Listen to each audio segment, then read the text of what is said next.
My 70th birthday became the day I realized the greatest heartbreak does not always come from losing someone. Sometimes it comes from discovering the people you love no longer value you. When my only son looked me in the eyes and lied about being too busy to celebrate with me, I believed him. I never imagined I would uncover the truth just a few hours later. My name is Evelyn Carter, and after my husband passed away, my son Ryan became the center of my world. His father and I had spent our entire lives sacrificing for him. We worked extra hours, gave up our dreams, and saved every dollar so he could have the education and successful career we never had. As the years passed, Ryan became a respected bank manager, but success slowly changed him. His visits became rare, his phone calls became shorter, and I kept convincing myself that he was simply busy building his life. On the morning of my birthday, I called Ryan and invited him to dinner. He apologized and claimed he had an important business meeting that could not be canceled. Although something in his voice felt dishonest, I accepted his excuse.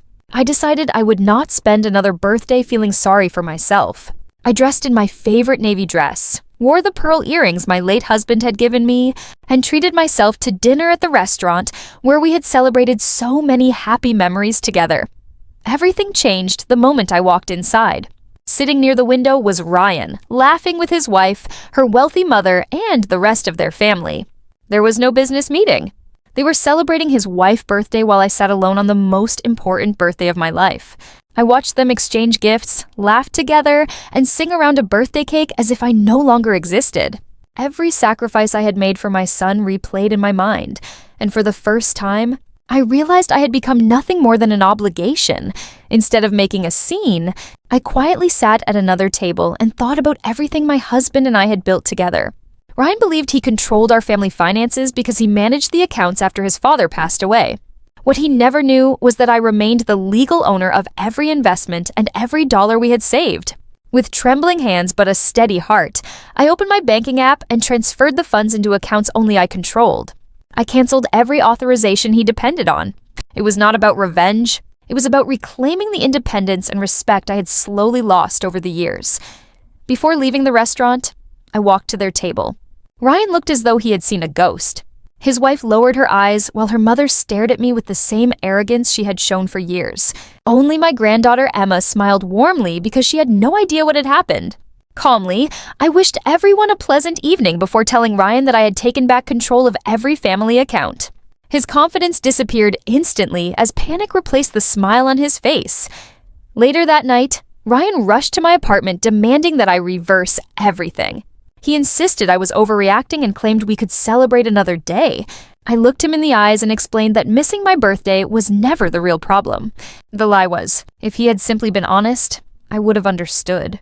Instead, he treated me like someone too unimportant to deserve the truth. Then I revealed the secret I had kept for years. After retiring, I had quietly studied finance, learned how to invest, and managed several private accounts on my own. While everyone assumed I was just an elderly widow, I had become fully capable of protecting everything my husband and I had worked so hard to build. Over the following days, I met with trusted financial advisors and our longtime lawyer. Together, we reorganized my estate. Most of my savings would now secure Emma future and support charities that mattered to me. Ryan's inheritance would depend on one thing alone, proving through his actions that he valued family more than money. It was not punishment. It was an opportunity for him to become the son his father and I had always hoped he would be. Slowly, Ryan began changing. He visited more often without asking about money. He listened instead of making excuses and finally admitted how badly he had failed me. Our relationship did not heal overnight, but for the first time in years, it was built on honesty instead of obligation. I realized that love without respect eventually becomes pain, and no amount of money can replace genuine kindness. Turning 70 did not mark the end of my story. It became the beginning of the strongest chapter of my life. I stopped apologizing for existing, stopped accepting less than I deserved, and finally found the courage to stand up for myself. My son thought growing older had made me weak, but he discovered that experience creates a strength no one can take away.